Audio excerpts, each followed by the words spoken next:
लगल होई घामे बुरा नहीं चला लगल होई घामे बुरा खतरे चला के छकोगे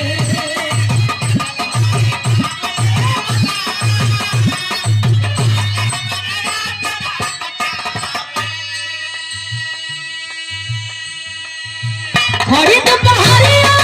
गोरी आइलू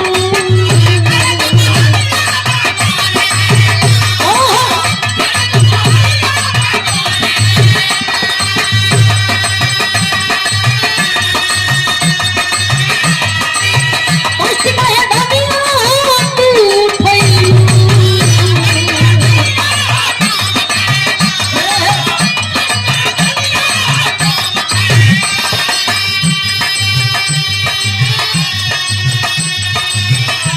ले आइल पानी पानी पियास तनी बुझाली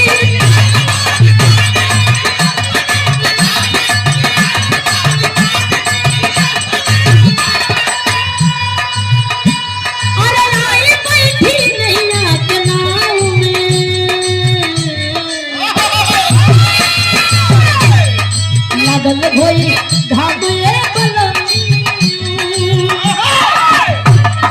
लगल होई घामे लाल खमल चला के छाने लगल होई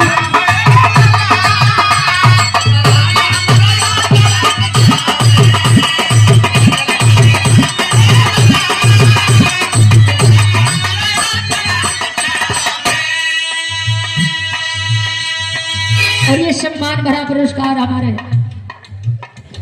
धर्म के भाई अजीत यादव एमडी म्यूजिक के मालिक महोदय फूल से गुथा हाथ सादर 100 रुपया पूरी टीम के आप सम्मान के निभू भैया के बोलगी सबके बोलगी बा वंदना का पहली लाइन बेटी के फरियाद माई से बा कैसे बिटिया दुआर